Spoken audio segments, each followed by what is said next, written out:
launching downfield, underthrown and intercepted. Kelee Ringo has an escort down the sidelines. Heartbreak, longing, despair, letdown, choke. These are words Atlanta sports fans are all too used to hearing. Until now. Dansby throws to first base. Is this happening? No more negative expectations. No more playing the victim. No more fair weather freeloaders. No more. 38-yard field goal by Morton Anderson. The hold, the kick, it's on the way, it's up and good. The Falcons are going to the Super Bowl. The Falcons are going to the Super Bowl. From the Mesmerized Studios in Woodstock, Georgia, Believe Entertainment proudly presents Believe in Atlanta Sports with your hosts, Robert Taylor and the Commissioner, Mark Rich. Hello, Atlanta sports fans. How the hell are you? My name is Robert Taylor. I'm your host of Believe in Atlanta Sports. Alongside me is the Commissioner, Mark Rich, and today is a great day. We reached double digits. This is our 10th episode. Whoever thought we would reach 10 episodes? I don't know. I did. I was confident. Yeah, episode 10 is what you're seeing. We got a lot of good stuff to talk about. Obviously, mainly Braves because things are heating up a little bit, but they've also kind of disappointed us lately. We squandered an opportunity the other night against the Rockies. The Dodgers took down the Mets. We could not beat the Rockies. Rockies are terrible, but that also goes to show you that, hey, any night of the week, these guys are major leaguers. Just because you're, 55 and 75 doesn't mean you can't take down one of the best teams in baseball. It's just, how the cookie crumbles. But we'll get into that a little later because, as always, before every show, we got to do a little housekeeping. Just kind of, we go back and watch things and maybe correct some things or whatnot. But the biggest one is we want to thank Josh Booty for coming on. He was our very first phone-in guest. So much great stuff. Mark's already getting some great feedback. Super great to have him on. We got to get him back because Mark heard some great stories about having to buy pizzas for people and people losing World Series rings in casinos. I went down a very weird rabbit hole after that. But it was awesome having him phone in. And we got a lot of other great guests lined up. If you think the 10th show is good, where do you see the 110th show? We just boy. And again, just want to thank Jared and the guys at Mesmerized Media for helping us out. If you're watching episodes, it looks a little different in here. It's going to keep looking a little different in here. We got the new cameras are here, and man, things are just we're kind of off to we're kind of slow rolling right now, but we're going to pick up a head of steam pretty soon. And we're talking graphics and we got some more, lining up more great guests and everything. But let's dive. You know what? Before we dive in, one more piece of housekeeping. I went to Foot Solutions, and our buddy Brian Scott just happened to be at the location. It was completely just fate that I walked in and he was there. We spoke for a minute. Says he's more than happy to come back on the show, probably into September maybe. And I told him we got to actually talk about some sports. We'll deep dive the Falcons. But point being is that Noeen insole, it's the real deal. They also custom fitted me for some other ones. They kind of work together. I got a great brand new pair of Brooks coming, getting me ready for this walk, this 30-mile walk I have to do coming up at the end of the month. More on that later. And it was game-changing. I can't wait for mine. Oh, man, I got these great compression socks, and they're not the old person ones, that go up, over your knee. I actually had to wear those for a while when I got a blood clot. But they're just, ankle socks, gym socks. But, man, and they're actually, there's an R and an L on them. You have to put the right one on the right one and the left one on the left one. And just putting them on and walking around, I could tell, when they mapped my foot, the pressure points, and here's where you're putting weight, the support was where it needed to be. So it's legit. It felt like you were walking differently than normal?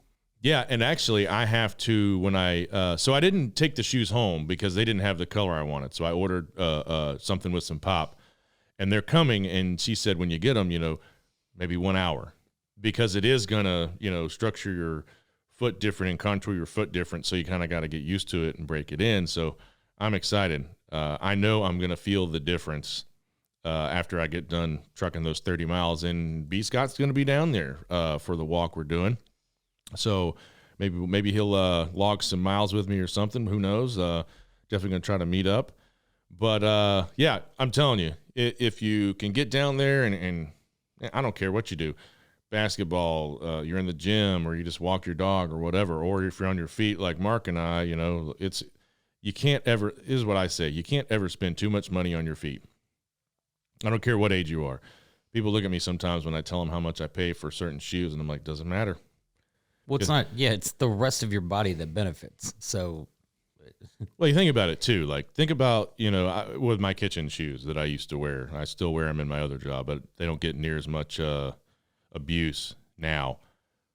But think about you spend $150, $200, which is a lot of money. I don't care how much money you got. That's a couple $100. It's serious money on shoes.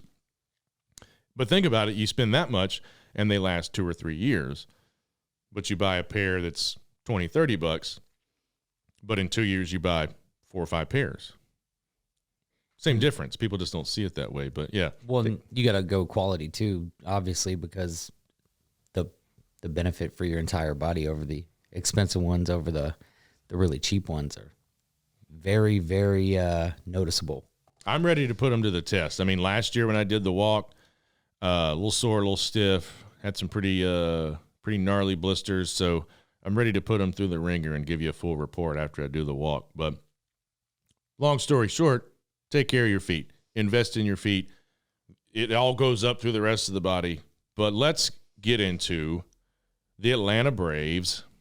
3 games back still.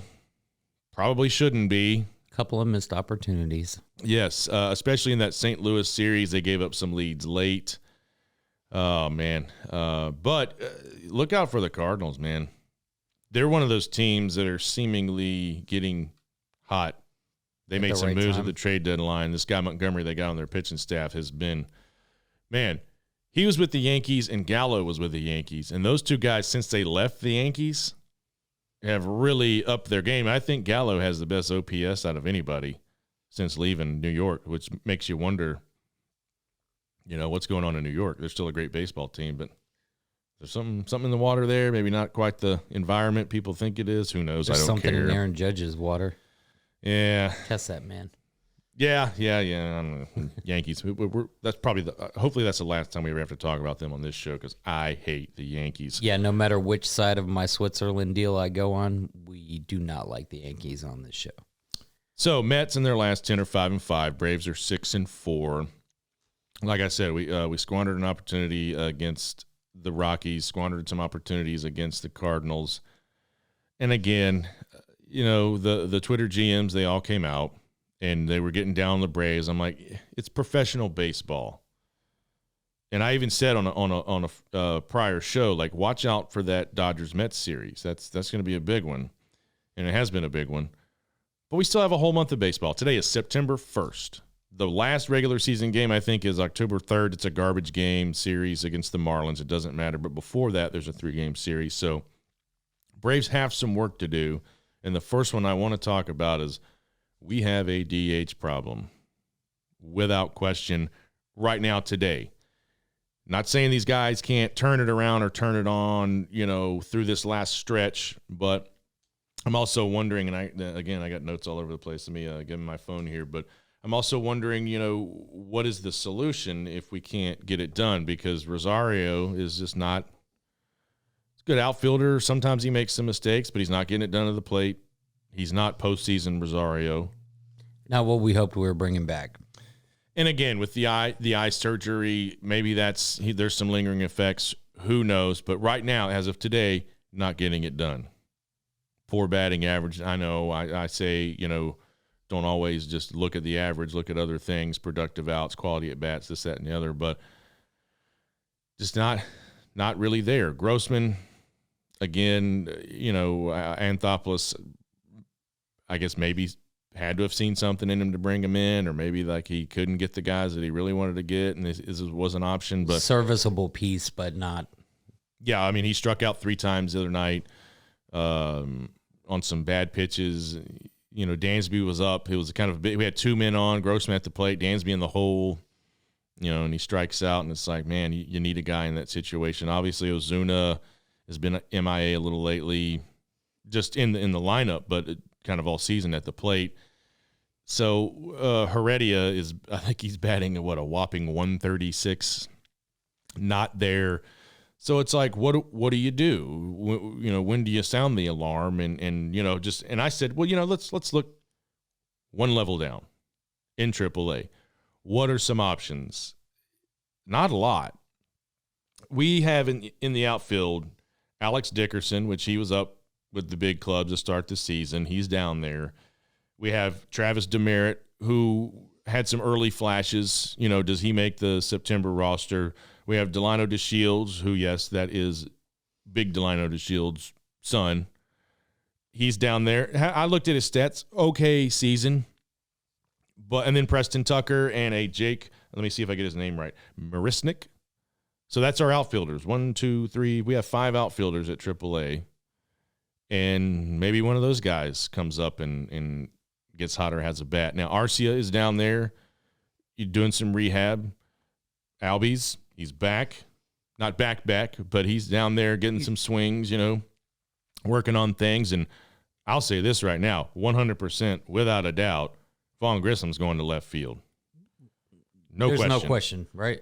That's so, but again, and what did you say? It's been the Darno and Contreras show, but that's good. It's always great when you got catchers that can hit. But the question mark being right behind that, is there anyone else, and do we have somebody else that can help out in the outfield? Yeah, because you think about it too. I mean, Grissom's going to fill that hole in left field, and for no other reason than you got to have his bat in the lineup. Now, his bat has cooled some lately, but he's still batting well over 300. Certainly not a liability. Yeah, but let's just say you're playing whoever, the Mets or Dodgers or whoever, and you have 8 bats, and the Dodgers have 9 bats. Doesn't look good. We don't have someone right now in that DH role that's consistent in getting the job done. Even in the later innings when you're making subs and switching out, there's still not that sturdy bat. When they come off, they're like, yeah, this guy can knock one in for you, or he can knock one out for you. Is not there. We're just gonna have to deep dive down to AA and single A. Maybe we have another. Hey man, it's Frogger. It has worked so far in the form of Harrison Grissom. Another concern of mine is Acuna. He's not been healthy this year. I don't know. And they say that sometimes when you come back from an injury, if you play kind of gingerly, that can be more detrimental than really testing it out and going all out. Who knows? I suggested to you last night, maybe put him on the IL for 10 days. Give him 10 days off, rest, recover, whatever needs to happen, because you can't go in the playoffs and go, do we have him tonight? Is he available tonight? He could hit. Because, again, even if you put him in a DH role, then you got a weak spot in right field. Because who are you putting over there? I mean, is Grissom in right field and you still have these other 3 guys that are serviceable but not standouts? So it's definitely something they've got to look into. I don't know if there's somebody you could claim off waivers, some kind of late, does AA have an ace in the hole, something up his sleeve? You got to feel like he probably has something, and if he doesn't have something, he's probably working on something. But Ronnie looked okay last night, but I know what you're saying. You don't want him hampered in any way going into the postseason. And we talked about this yesterday too. You have to imagine he's just like salivating at the idea of playing in the postseason, having to watch from the sidelines last year. I don't think it would be great for him at all if he limped into the postseason and struggled mightily because of it. I really hope whatever it is that they take control of it right now, so that it's not a problem for him when we get there. The one thing I wonder too is, and you never ever as a competitive ball club, think this. I guess this is me with my fan hat on, because they're going to battle to the end of the season. But I almost wish they would kind of go, okay, when could we start thinking about kind of conceding the East and get some guys some rest? Because it seems like, if you can kind of and it depends. Sometimes when you wrap up the division early and guys rest, it gets them out of their groove. But also when you guys get some nagging injuries and things, it's good to get them some rest. So it's kind of like when you bat emotionally too, man. Emotions run high when if you played the last 3 big games against the Mets, it can take a little out of you. Well, you got to figure in that same scenario, if you win, you already clinch, and then you rest, you're cooling your team off. Maybe they need the rest, but like in this situation where like you actually need to rest people, and your plan is, well, we may not overtake the Mets, but we'll go into the playoffs healthy. I think those are two different mindsets, and I think this scenario works better for a team overall than the other one, because cooling something off that's super hot going into the playoffs is probably the worst thing you can do, in my opinion. But if you're worried about having a full strength team going into the playoffs and all you're doing is not winning the division, then I'm sure it's something that they think about. I would love to talk to someone maybe that's been around the game more, on the inside, and when does the chess match begin? When do you start putting the chess pieces in place for the playoffs? Is it 2 weeks left in the season, 1 week, or are they thinking like kind of pre-gaming now? Who knows? But I do have my concerns right now. If you ask me today on September 1st, do I think the Braves can repeat? It seems like maybe it couldn't be their year. Or they're going to the playoffs. They're going to see some success. Tougher than last year. Yeah, definitely. And last year wasn't easy. Because we say it all the time, winning is hard, and the pieces maybe aren't falling in place because the Braves have cooled off a little bit. Now, 6-4 in their last 10. We're used to seeing, 9-1, 8-2, 10-0. They have cooled off a little bit, and the bullpen not struggling, but not dialed in like they were last year. Matzik and Minter and those guys. Now, Chavez is back. Jesse's back. Fan favorite Jesse Chavez. Well, it's funny, he didn't see a lot of success with the Cubs. He didn't see a lot of success with the Angels. Not very good with the Angels at all, but he's done well in Atlanta. Snit loves him. And maybe that is that chemistry that, those bullpen guys spend a lot of time together.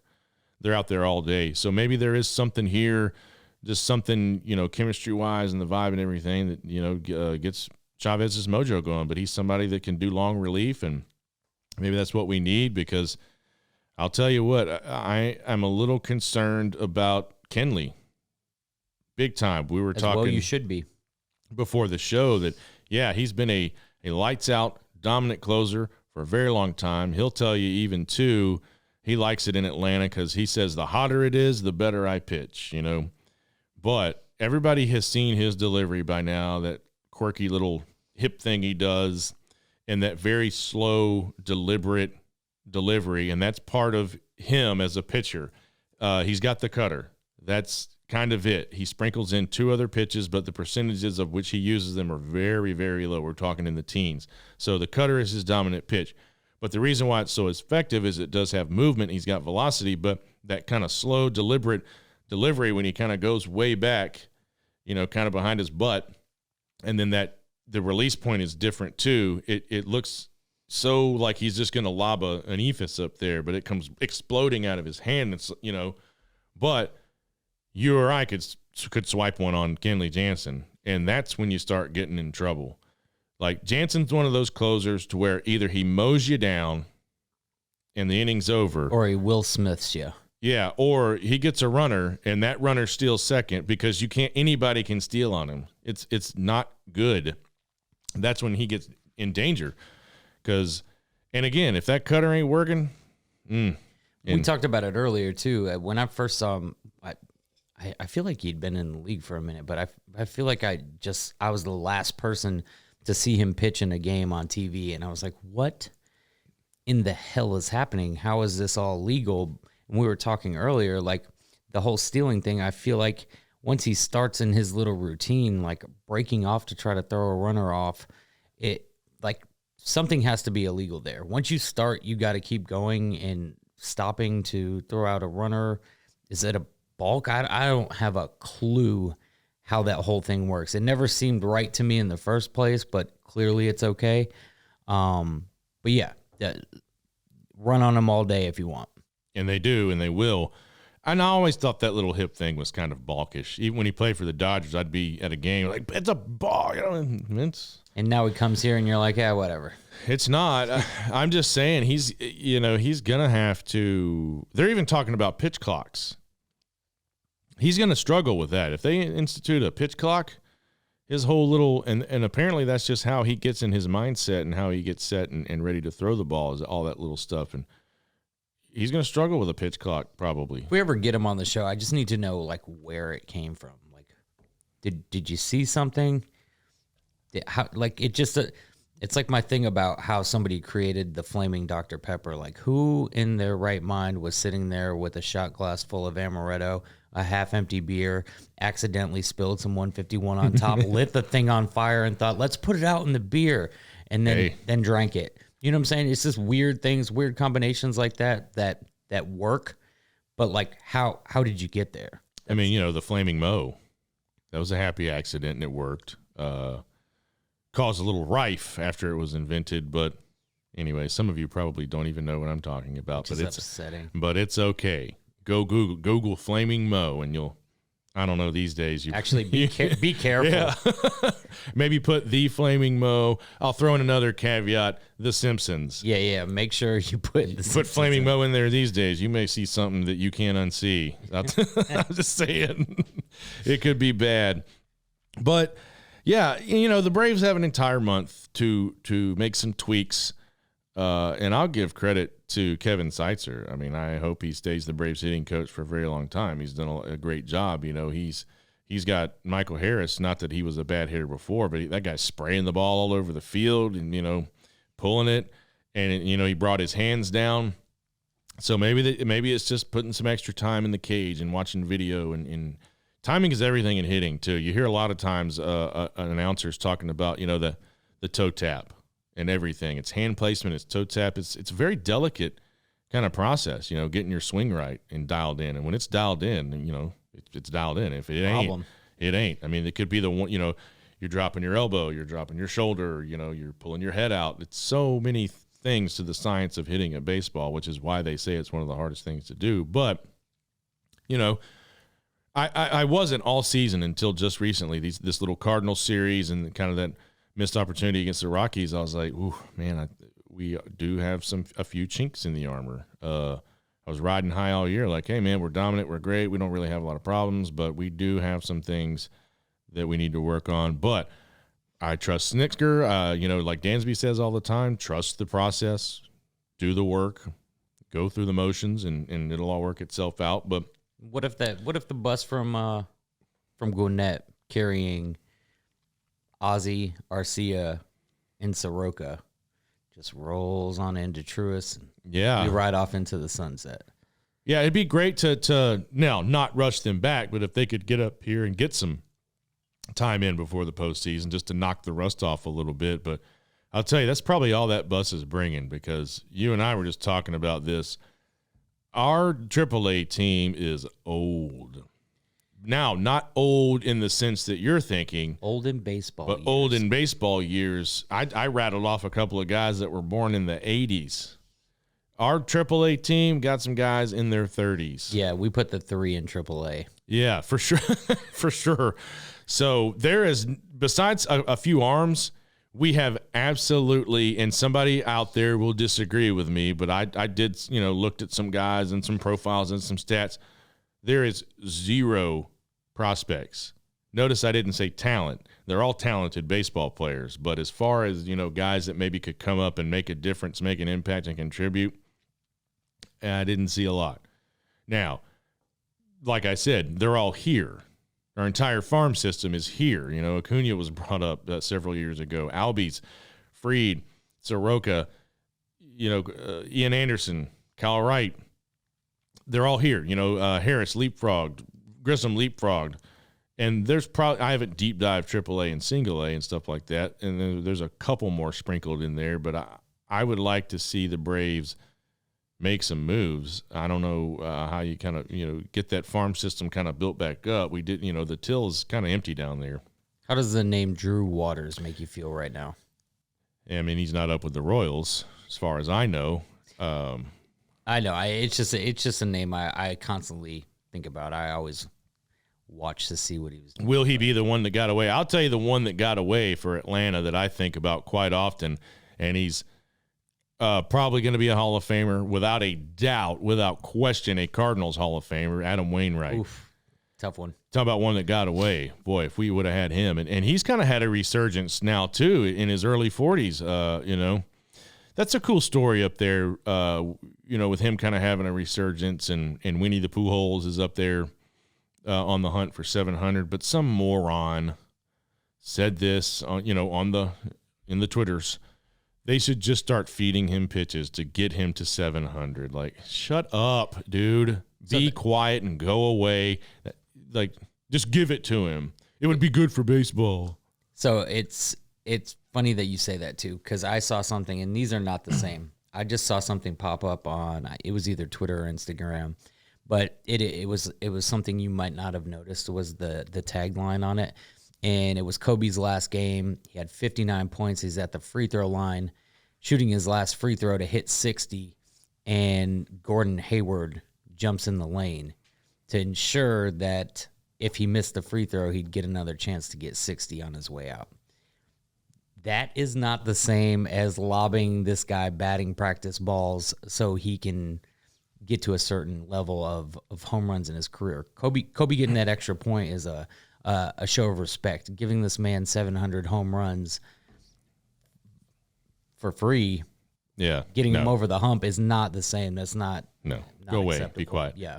I actually saw somebody last night that said they were concerned that Snitker was still the Braves manager, and I'm like, shut up. And that's the thing that I'm going to keep pounding on this show is Atlanta fans, calm the F down. But same thing. 6-4 out of your last 10 games. You're still on track to be in the playoffs. But like some things don't go your way. It doesn't always have to be the nuclear option. It can be a 6-4 10-game series. It can be that. We could rattle off the next 10. Like if somehow we tanked and lost every game to the rest of the season and somehow missed out on the playoffs, then you start talking about things. Like right now is ridiculous. You're just bored.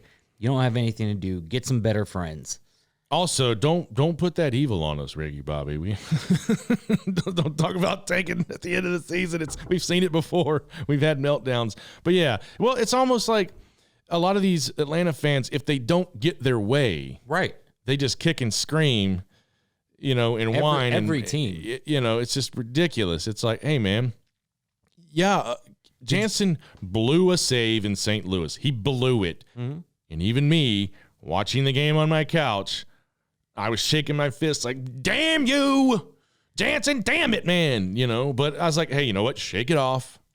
Tomorrow's a new day. And then it happened again. Dansby hits a 3-run dinger, puts us up 3-0 in the final game, and we couldn't pull it out.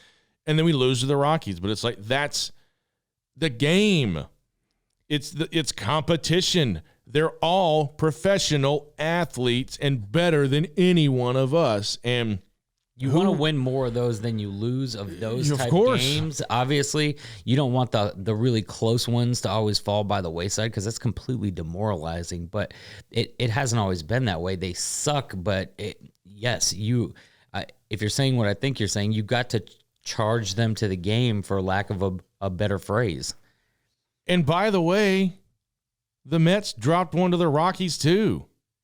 So shut up. Did you also hear that the Hawks are going to suck this year because we didn't trade for Kevin Durant? Oh my God, yeah. Yeah, no, I mean, but yeah, lots of that's what I'm saying. Just level your expectations, guys. Like it's you, unless you're going to pick up a bat and get out there. One of my favorite responses that I have to people is like, well, it's a good thing you're not part of the organization. It's a It's a good thing. Succinct Or way. I go, hey, you're more than welcome to submit a resume if you would like. Go ahead, throw your hat in the ring. You're not even going to get in the room. No one's ever going to see your resume. I'm saying, it's just ridiculous. It's like if they're, every year there's a lot of fans out there like, well, if the Braves aren't going 162-0, it's like, man, this stuff happens. And they're not acting like that in the clubhouse. They don't have that mindset. And again, they'll say, well, I have oh my God, everything has to be fair. And you have to, no, I'm going to call you out and hold you accountable for being a poor fan, a poor, uninformed fan. I mean, it's okay to wear your heart on your sleeve. Like I do it. You've seen me do it with all these things, get really mad sometimes, but I always kind of pull back and go, you know what? That's toxic. Yeah, but also you're not looking at the score and going, oh, Braves lost again. We suck. Yeah, it's just straighten up and act right. That's all I'm saying. If you're listening, you're probably you've probably turned it off by now because you can't handle being held accountable for your poor behavior. Handle the truth. Yeah, exactly. I think I don't know. You're just not educated enough in the nuances of the game to just go, hey man, this is think like a player. Think like that's what I say as a fan. Like try to think like how they're thinking. And also they're not doing this on purpose to you. They don't hate you. They don't specifically want to spite you and lose a baseball game. Like that's not a real thing. So just remember that. They don't throw a dart at the wall or like pick a name out of a hat and go, let's see how we can piss them off today. Like, they don't, well, I'm not inside any clubhouses. There could be some guy like that that's, after the game, we suck, but probably not. They're professionals, I will say this, man. Listening to John Smoltz the other night, just kind of reminding me of Major League Baseball and some things, because in that game against the Cardinals, Braves gave Morton a lead. He goes back out, puts the leadoff runner on, gave up 2 back-to-back home runs. Kenley blows a save. Those guys are going to be paying some heavy, heavy fines in kangaroo court. And just Smoltz reminded me of that, and that's something that you don't think about sometimes either, fans. Trust me, they take care of business behind closed doors. There's like some unspoken rules of the team, like, hey, if we give you a 3-run lead and you go out and let that first, runner get on, yeah, you're getting taxed. You surrender a lead, you blow you're getting taxed. There's a judge, there's a jury and everything. If you don't know what kangaroo court is, look it up. It's a real thing. So last kind of little bit of business is concerning the Braves. I'm just going to go ahead and say it right now. You heard it here first. Probably not. Somebody else has probably said it. Somebody much bigger and more important than us in the sporting world, but I'm saying it. Kyle Wright is the ace of the Atlanta Braves. Close the books. Can I just say that I think you're right? Thank you. But also an opinion. We just happen to think our opinion is true and correct. But the guy's 17-5, and let's just say it, 20-game winner. He could be. You don't see 20-game winners in MLB baseball all that often anymore. It just doesn't happen. If this guy wins 20 games, you got to put him in the Cy Young talk. If he's not there now, he needs to be. I don't know why he wouldn't be. But I love Maxie. Kyle Wright, he's the ace. 100% right now. 100%. Nothing against Max. Wright's just having an amazing year, and that's your guy. That's you don't have to worry about him, and he doesn't get the Max Fried glove clapping thing going on where he gets a little nervous. Doesn't get the shine. I don't know why. Maybe he likes it like that though. Some players prefer to just quietly handle their business and just get the job done, and they don't need the shine. But for whatever reason, Fried is so quiet about it, like very quiet about it, to the point where like you still just hear Max's name, and they're like, Kyle got it done again, 17 wins. Yeah. Hey, let's not forget Ian's still down there too. Kind of maybe reworking his tool set and everything, and getting some kinks out. That 30-day plan still in full effect. Snickers has said many times he's a big part of us moving forward, and surely because we've heard Chip Carey talk about it and Paul Bird and other people, MLB Network. I've been watching a lot of YouTube stuff on MLB Network lately.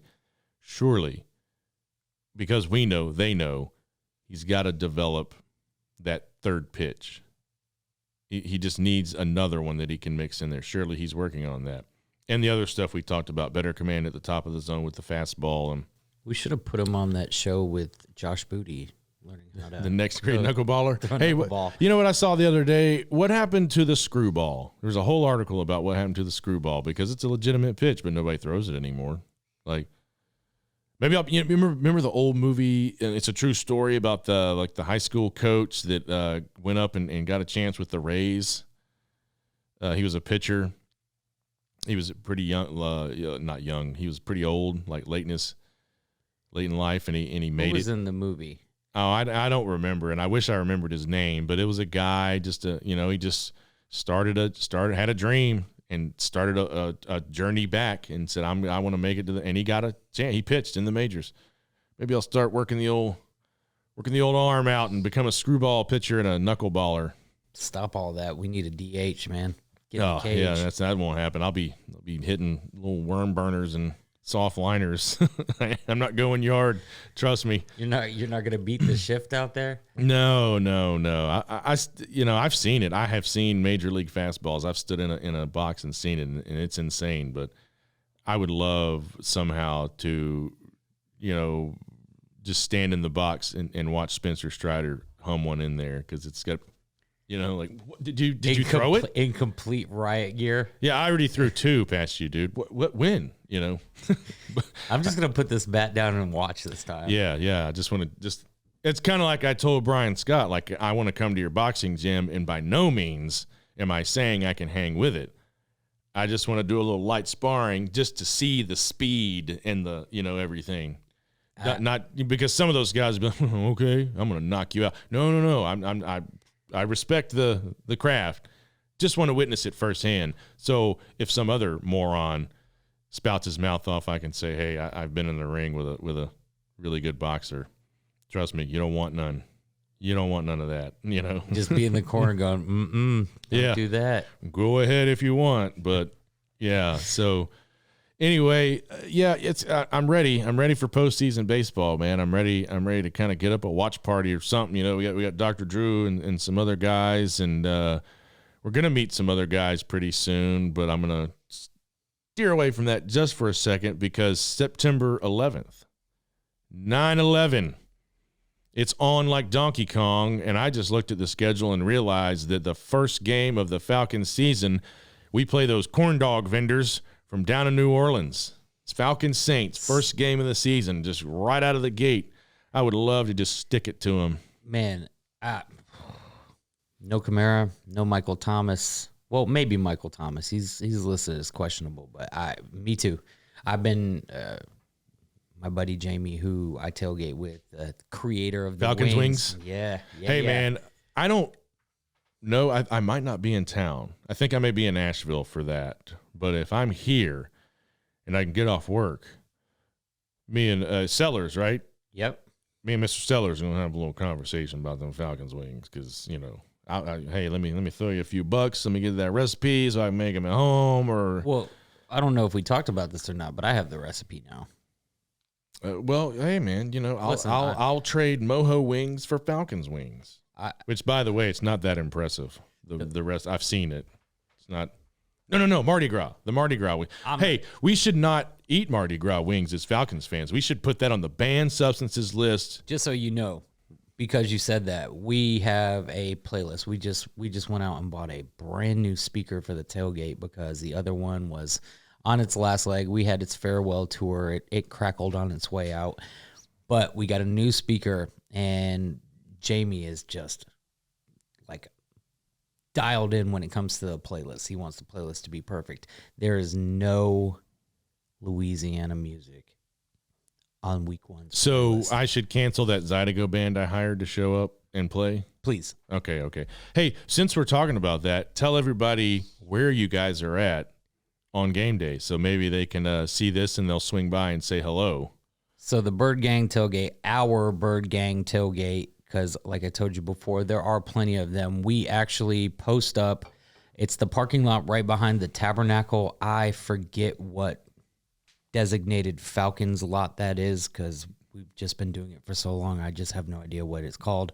But right behind the tabernacle, there's a building right behind it, attached to it, and there's a Coca-Cola mural.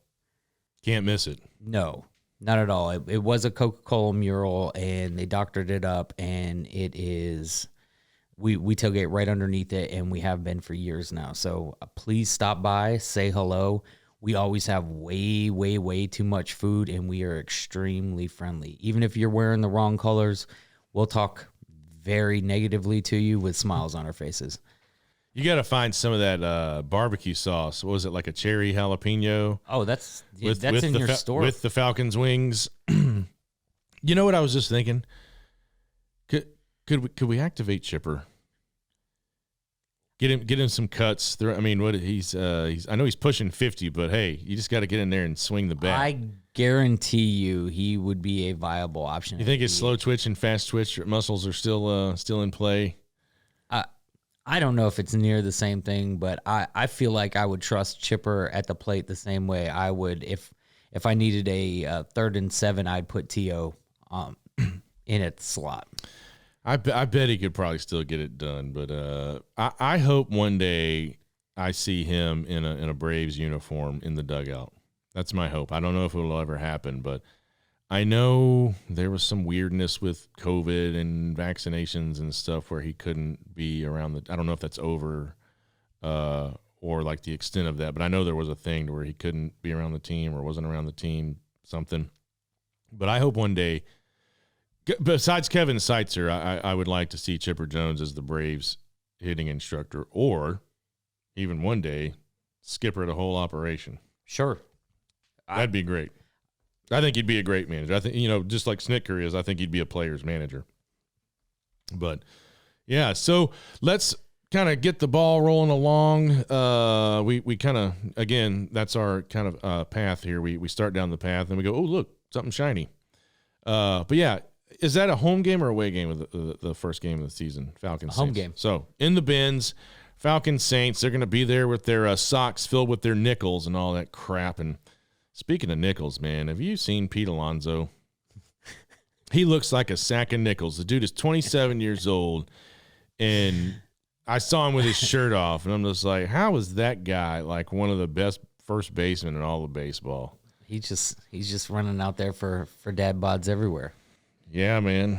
He definitely could be a poster boy. I mean, I'm a lot older than him, and when I take my shirt off, I'll just say this: I don't mind saying I look better than Pete Alonso with my shirt off. But hey, whatever, guy gets it done. Man, Falcons though, so they just cut down to the 53-man roster. They started putting people on the practice squad. A couple of guys let go that people might have thought had a shot at making the squad. Couple of guys stay. We have they kept Marlon Davidson, and there's a little bit of an uproar about that. But I talked to my buddy Chris, a diehard Auburn fan that we're going to have on before the Auburn-Georgia game. He was actually telling me, just based on just not even being just an Auburn fan, but just how much of an animal this guy was. And he hasn't had a chance. He's been hurt. There's COVID. Like, he just hasn't had a chance to go out there. And you don't just kick that guy by the wayside.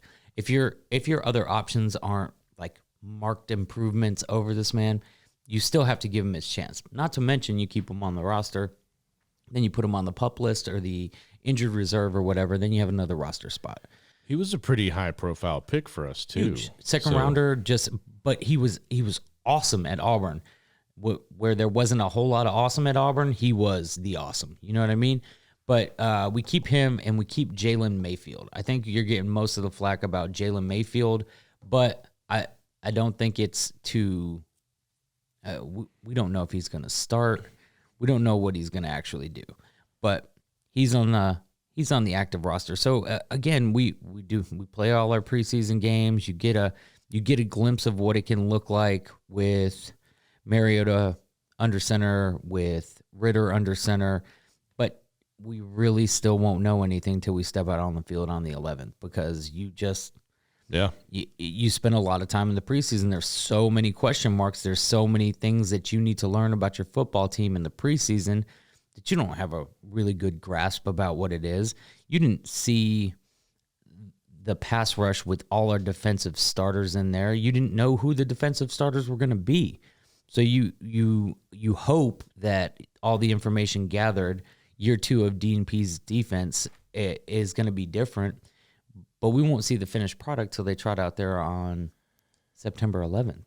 Yeah, and it'll be interesting to see, the running back situation. And I texted you the other night. I don't know, maybe he has been picked up, but he got cut by the Dolphins, but he was a big piece of the Rams team last year down the stretch.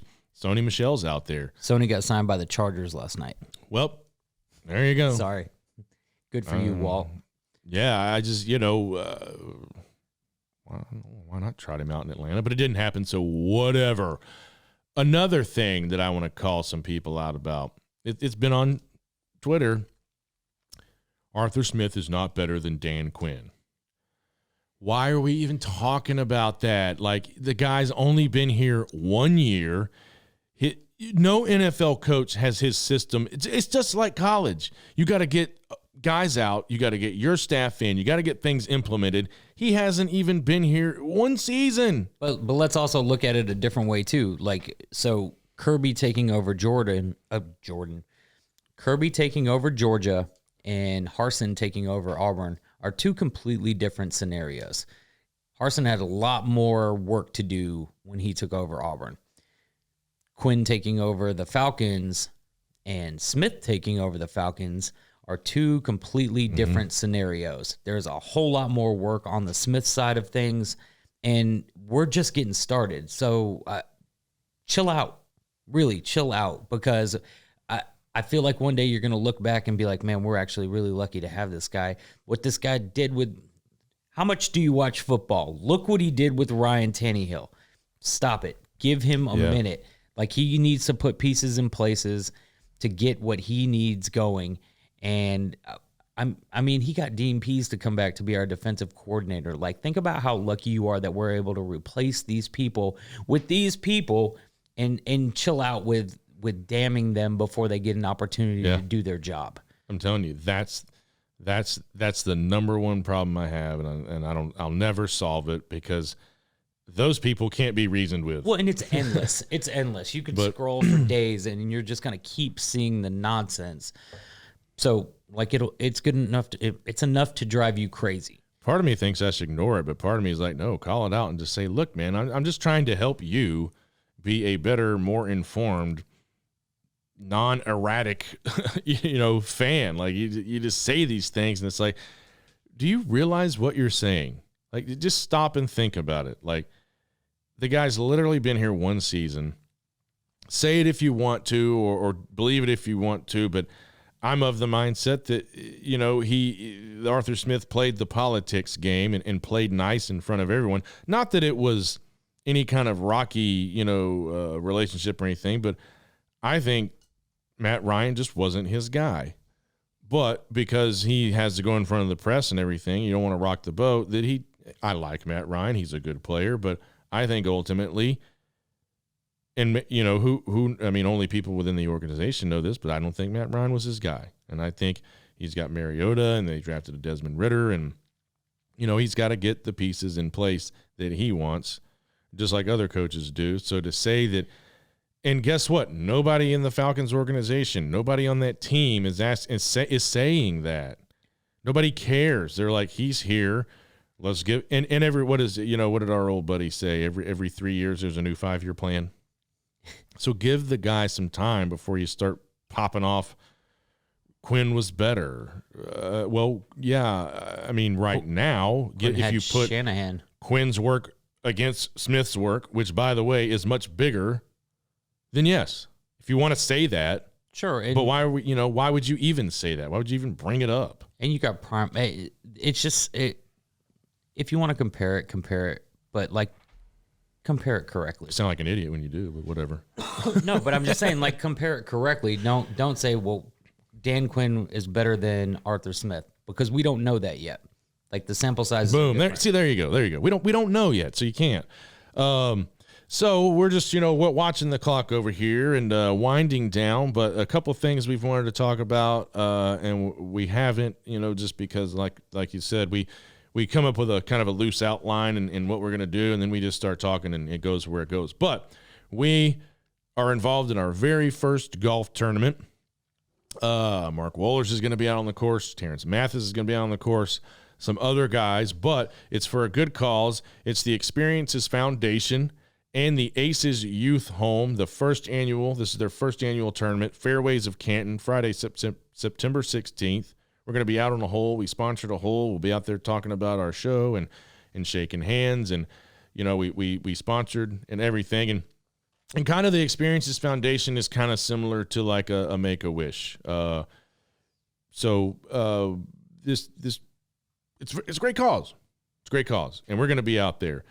And we're going to be doing more stuff like that in the future. I think I'm going to try to get down to the Ivy and be a part of that. But another thing that we have going is at Guston's on Wednesday, September 28th, kicking off I've got to raise a little money for It's the Journey and the 2-day walk in Atlanta.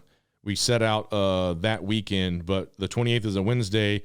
We're going to have music, food, the Experiences Foundation, they're going to help us out with a live auction. We're going to be selling shirts, and it's for breast cancer. All the money stays in Georgia. Wednesday night, it's going to be great. Huge party at Guston's. We're going to call it a pink out, which, if you come, pink hat, pink shirt, pink pants, all pink, dress up like a flamingo, just wear pink. We're going to make the place look like it was sprayed with Pepto-Bismol. We've got our great friend, Tyson Halford, Sony Eminent Music recording artist, Tyson Halford. Last I spoke with him, his producer, a gentleman by the name of Chad Childers, may come and play keyboards. We got our friend Justin Davis playing guitar and singing. Some other guests maybe come up are going to do some tunes. And, man, it's just going to be a fun night. I've got to try to raise $2,000. I think we can do it. But all of it goes to cancer. It's going to go with me up to the Marriott. I check in Thursday. Friday, we kind of have some events going on, and then Saturday, I strap on those Brooks, and we start our 30-mile trek over the weekend. Man, I think it's going to rain on us this year, which is going to suck, just because you can't go more than a couple of days around these parts without getting poured on, which, again, given what other people are going through around the country, I guess we should be thankful that we're getting the rain and the temperatures aren't crazy, but it's also, I've had enough. Like, how about we box that stuff up and ship it out to California so we can fill up Lake Mead or anywhere else that needs it, because I'm kind of tired of it. It's also going to be interesting to see how the city looks, because last year it was dirty. I love Atlanta, but we have got a garbage problem. The streets up there, it was sad to see. I just got to call it out. Well, at least it's not the weekend after the Saints game, because then it'll be filthy downtown. Corn dog sticks everywhere. And corn dog sticks and chicken wing bones everywhere. Yeah. I mean, I was really a little mad. And, what are you going to do? Write a letter to an official? I mean, you can't, whatever. I'm not doing that. But I definitely just noticed. And it had been a while since I'd been down in the heart of the city. And there was, a lot of trash. It was crazy. That's all I can say. I can't even put into words the amount of trash I stepped over or walked around. And I was like, hey, something's got to be done about this. Like, somebody's got to see this. That's, I don't know. Maybe as our show grows or something, we get in the room with somebody, a councilman or something. Like, what are we doing about the garbage problem in Atlanta? I'll be down there quite a bit over the next 2 weekends, so I'll get a good assessment for you. Yeah, clean up the streets, Atlanta. Come on. We're Atlanta. Let's be proud. Let's clean our room. Yeah, that's basically what I say. Atlanta needs to clean its room. But, man, that's all we have for today. No shows, not really. I don't want to say no shows next week, but we normally record on a Monday. We recorded later in the week this week because we had Josh on, but we're going to take Labor Day off, but we'll be right back at you, hitting you with some more stuff. We want to hear from you. BelieveATL66@gmail.com. I can't remember our Twitter handle right now. I think it's BelieveInATL66, and our Gmail is BelieveATL66. Mark's going to look it up, but I'm pretty sure it's BelieveInATL66. Follow us on Twitter. we got the Facebook page rolling, but we gotta get that going a little more. I think Mark, if you Believe in Atlanta Sports on Facebook, you'll find us, and I'm starting to post a lot more stuff on there. That's going to be more consistent on Facebook. It just kind of fell by the wayside while we were trying to figure out Twitter because we're old. And it is Believe in ATL 66 on Twitter. And your Twitter handle at driver8_RT. And I'll go ahead and say it. I have the greatest profile picture ever in the history of Twitter. It's the A-Team. It's awesome. Go check it out. But yeah, man, we are still learning the social media stuff. We just didn't grow up in that era, and we're trying to learn how to utilize it more. But we're going to have an Instagram page. But so some growing pains, but they're good growing pains. But man, if you see us, give us some feedback. But, hit the like button, hit the subscribe button, leave a comment. Tell us what you want out of the show because this is for you. And I know I keep saying this, but we got to get on some United. We got to put our soccer hats on because they're out there getting it done and playing soccer. But a lot of great stuff coming on. We got a lot of great guests lined up. So stay tuned. We love you. We got to go, but we'll see you next week. Adios, Atlanta. Do you believe?